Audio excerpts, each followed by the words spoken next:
Assalamualaikum warahmatullahi wabarakatuh.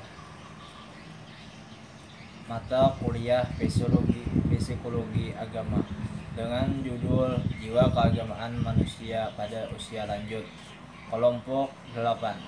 Atas nama Muhammad Ashraf Nabawi, Mahlupi, dan Muhammad. 1. Pengertian usia lanjut. Tua adalah hasil dari proses penuaan, aging proses yang sesungguhnya dialami oleh manusia sejak awal ia ada. Menurut WHO 1982, seorang dikatakan tua dibagi menjadi 4 tahapan, yaitu usia pertengahan, usia lanjut, usia tua, dan usia yang sangat tua. Di Indonesia sendiri, definisi tua adalah bila seseorang tersebut telah mencapai usia 60 ke atas. Usia lanjut juga disebut periode penutup dalam rentang hidup seseorang. Masa ini dimulai dari umur 60 tahun sampai mati, yang ditandai dengan adanya perubahan bersifat fisik dan psikologis yang semakin menurun. Adapun ciri-ciri yang berkaitan dengan penyesuaian pribadi dan sosialnya adalah sebagai berikut. Perubahan yang menyangkut kemampuan motorik, perubahan kekuatan fisik, perubahan dan fungsi psikologis, perubahan dalam sistem saraf, perubahan penampilan. Ciri-ciri usia lanjut cenderung menuju dan membawa penyesuaian diri yang buruk daripada yang baik, dan kepada kesengsaraan daripada kebahagiaan. 2. Agama pada usia lanjut. Seiring dengan meningkatnya usia orang pada masa dewasa lanjut, tidak sulit mengikuti dogma-dogma agama dan melakukan kunjungan ke tempat ibadah untuk beribadah seperti ke masjid, mengunjungi para ulama dan orang-orang yang berbeda kepercayaan dengan sikap yang lebih lunak. Ketertarikannya terhadap agama sering dipusatkan pada masalah kematian yang menjadi sesuatu yang William James. Usia keagamaan yang luar biasa tampaknya justru terhadap pada usia lanjut, ketika gejolak kehidupan seksual sudah berakhir. Pendapat tersebut di atas sejalan dengan realitas yang ada dalam kehidupan manusia usia lanjut yang semakin tekun beribadah. Mereka sudah mulai mempersiapkan diri untuk bekal untuk hidup di akhirat kelak. Ciri-ciri keagamaan pada usia lanjut.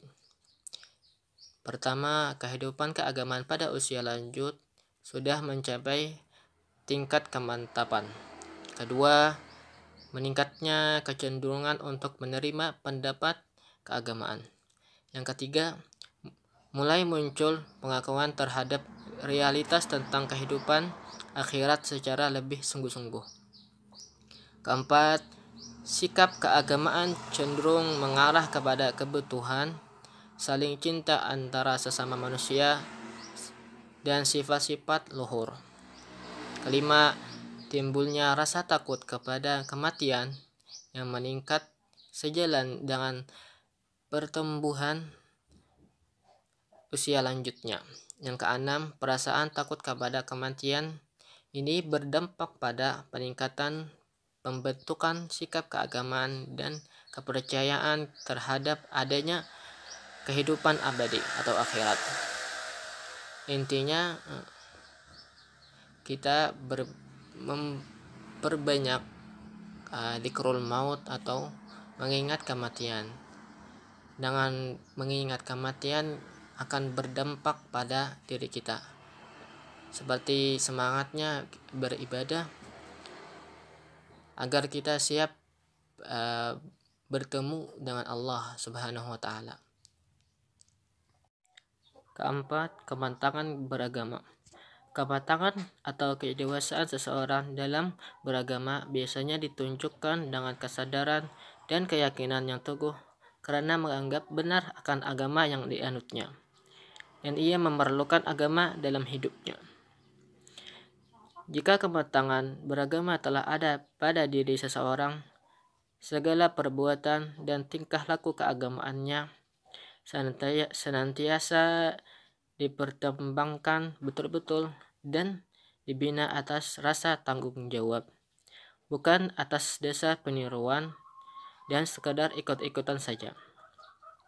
Pada dasarnya ada dua faktor yang menyebabkan hambatan pada kematangan keagamaan. 1. Faktor diri sendiri. Yang kedua, faktor luar. Berkaitan dengan sikap keagamaan, William Starbuck mengemukakan dua buah faktor yang mempengaruhi sikap keagamaan seseorang, yaitu pertama, faktor intern, terdiri dari temperamen, gangguan jiwa, konflik, keraguan, dan jauh dari Allah. Yang kedua, faktor ekstern, musibah dan kejahatan. 5. Perlakuan terhadap usia lanjut menurut Islam. Menurut Hita Latkidson, sebagai basah, orang-orang yang berusia lanjut usia 70-79 tahun menyatakan tidak merasa dalam keterasingan dan masih menunjukkan aktivitas yang positif, tetap merasakan itu muncul setelah mereka memperoleh bimbingan semacam terapi psikologis.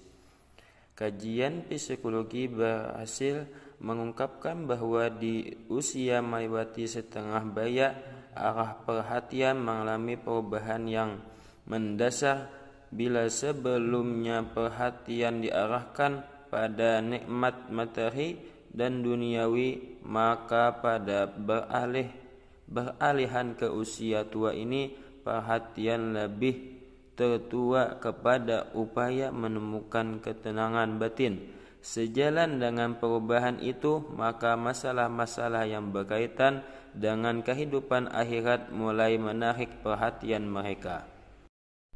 Sebagai pedoman dalam memberi perlakuan yang baik kepada kedua orang tua, Allah menyatakan, jika salah seorang di antara keduanya atau kedua-duanya sampai berumur lanjut dalam peliharaanmu, maka sekali-kali janganlah kamu mengatakan kepada kedua perkataan dan jangan kamu membentak mereka, dan ucapkanlah kepada mereka perkataan yang mulia. Islam mengajarkan bahwa dalam perkembangannya manusia mengalami penurunan kemampuan sejalan dengan bertambah usia mereka. Barang siapa kami panjangkan umurnya, niscaya kami kembalikan dia kepada kejadiannya, maka apakah mereka tidak memikirkannya? Dalam Al-Quran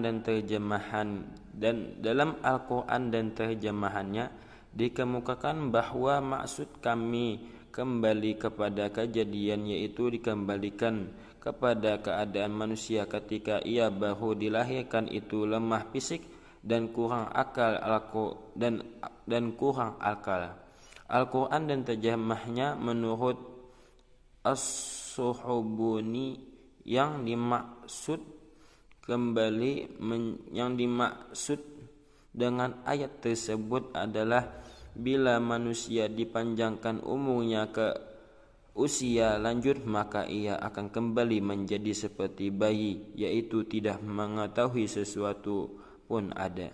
Juga berpendapat senada, yaitu manusia usia lanjut itu layaknya seorang bayi, dan kekuatannya menjadi lemah hanya secara fisik saja, terlihat lebih besar dari bayi.